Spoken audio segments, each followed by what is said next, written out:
নমস্কার বন্ধুরা, কাকুলিস কিচেনে আপনাদের সকলকে স্বাগত জানিয়ে আজকে রেসিপি শুরু করছি। আজ আমি তৈরি করে দেখাবো বেগুন ভর্তার রেসিপি, তবে কোনো রকম বেগুন পোড়ানোর ঝামেলা ছাড়াই।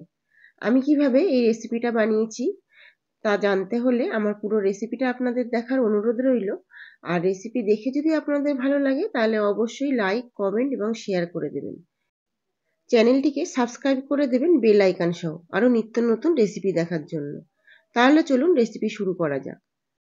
প্রথমেই একটা বেগুন নিয়েছি আর বেগুনটা খুব ভালোভাবে ধুয়ে নিয়েছি। আর ভর্তা করার জন্য বেগুনটা একটু নরম দেখে কিনবেন। নরম বেগুন কিন্তু খুব ভালো হয়। আর শীতের সময় তো বেগুন খুব ভালো পাওয়াই যায়। এই সময় ভর্তাটাও খেতে কিন্তু খুব ভালো লাগে। এবার বেগুনটাকে কেটে নেওয়ার পালা। প্রথমে দুটো পাশ কেটে বাদ দিয়ে দিলাম। আর এবার ছোট ছোট করে কেটে নেব। প্রথমে একটু বড় সাইজ করে গোল গোল করে কেটে নিয়েছি আর তারপর মিডিল থেকে একটা কাট দিয়ে দিয়েছি। আপনারা নিজেদের পছন্দ অনুযায়ী বেগুনগুলোকে সাইজ করে কেটে নেবেন। সমস্ত বেগুনটা কেটে নেওয়ার পর আমি এবার একটা বাটির মধ্যে বেগুনগুলো নিয়ে নেব। সমস্ত বেগুনগুলো একটা বাটির মধ্যে নিয়ে নিচ্ছি। বেগুনগুলো বাটির মধ্যে নেওয়ার পর এখানে অ্যাড করে দেব অল্প পরিমাণে নুন আর অ্যাড করে দেব অল্প পরিমাণে চিনি। আমি এখানে কোনো রকম হলুদের ব্যবহার করিনি, খালি নুন আর চিনি দিয়ে বেগুনটা মাখিয়ে রেখে দেবো 30 থেকে 40 মিনিটের জন্য। এই নুন আর হলুদ মেখে রাখার কারণে বেগুনের টেস্ট যেমন বেড়ে যাবে আর বেগুনটা ভাজার সময় তেলও কিন্তু কম টানবে আর বেগুনটা নরম হয়ে যাবে। ফিরে আসছি 30 থেকে 40 মিনিট পর।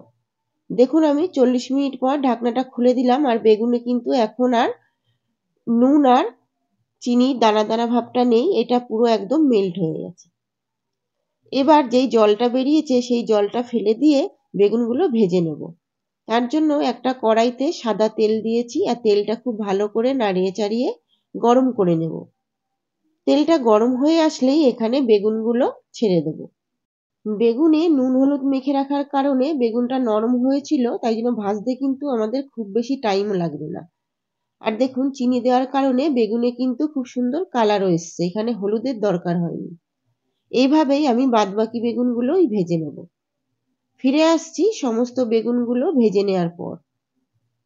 সমস্ত বেগুনগুলো আমাদের ভেজে নেওয়া হয়ে গেছে। এই পর্যায়ে অ্যাড করে দেবো সর্ষের তেল। এরপর আমি বাকি প্রসেসটা সর্ষের তেলে করব। প্রায় এখানে 2 টেবিল স্পুন সর্ষের তেল আছে। তেলটা খুব ভালো করে গরম করে নেব। গরম করে নেওয়ার পর এখানে অ্যাড করে দেবো হাফ টি স্পুন কালো জিরে আর 1 টেবিল স্পুন রসুন কুচি। রসুন কুচিটা নাড়িয়ে চাড়িয়ে একটু লাল করে ভেজে নেব। এরপর অ্যাড করে দেবো একটা মিডিয়াম সাইজের পেঁয়াজ কুচি।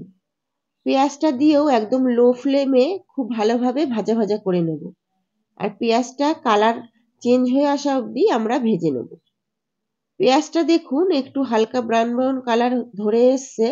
এই পর্যায়ে অ্যাড করে দেবো একটা টমেটো কুচি। টমেটোটা দিয়েও 1-2 সেকেন্ড একটু নাড়িয়ে চাড়িয়ে অ্যাড করে দেবো এখানে পরিমাণ মতো নুন। নুনটা দেওয়ার কারণে টমেটোটা খুব তাড়াতাড়ি নরম হয়ে আসবে। নুনের সঙ্গে অ্যাড করে দিলাম হাফ টি স্পুন হলুদ গুঁড়ো আর half tea spoon Kashmiri red chilli powder.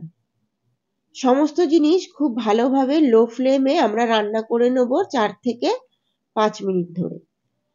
আর এই পর্যায়ে একদম লো ফ্লেমে ঢাকা চাপা দিয়ে রেখে দেবো সমস্ত জিনিসটা নরম হয়ে আসা অবধি। ঢাকনাটা খুলে দেওয়ার পর এখানে অ্যাড করে দিলাম পরিমাণ মতো কাঁচা লঙ্কা।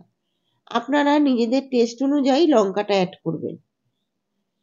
লঙ্কাটাও 1-2 সেকেন্ড একটু নাড়িয়ে চাড়িয়ে নিয়ে এখানে অ্যাড করে দিলাম ভেজে রাখা বেগুনগুলো। বেগুনগুলো দিয়েও খুন্তির সাহায্যে খুব ভালো করে ম্যাশ করে দেবো আর মশলার সঙ্গে মিশিয়ে নেব। এই প্রসেসটা করার সময় আমরা মিডিয়াম টু হাই ফ্লেমে গ্যাসের ফ্লেমটা রেখে দেবো। খুন্তির সাহায্যে খুব ভালো করে বেগুনটা ম্যাশ করে দিতে হবে। এই পর্যায়ে অ্যাড করে দেবো ম্যাগি মশলা। ম্যাগি মশলাটা আপনারা অবশ্যই অ্যাড করবেন, এতে টেস্ট কিন্তু খুব ভালো আসে। অ্যাড করে দিলাম একটা প্যাকেটের হাফ মশলা। মশলাটা দিয়েও খুব ভালো করে ম্যাশ করে দেবো আর খুব ভালো করে মিশাতে থাকবো। যত ভালো ম্যাশ করা হবে তত কিন্তু ভর্তাটা খেতে টেস্টি হবে। দেখুন বেগুন থেকে তেল ছেড়ে এসছে, এই পর্যায়ে অ্যাড করে দেবো কিছুটা ধনেপাতা কুচি। ধনেপাতা কুচিটা দিয়ে আমরা বেশিক্ষণ নাড়িয়ে চাড়িয়ে নেব না, 1-2 সেকেন্ড একটু নাড়িয়ে চাড়িয়ে নিয়েই আমাদের রেডি হয়ে যাবে বেগুন ভর্তা। দেখলেন তো কত সহজে এত সুন্দর একটা বেগুন ভর্তা তৈরি হয়ে যায়। আশা করব আজকের রেসিপি আপনাদের খুবই ভালো লেগেছে।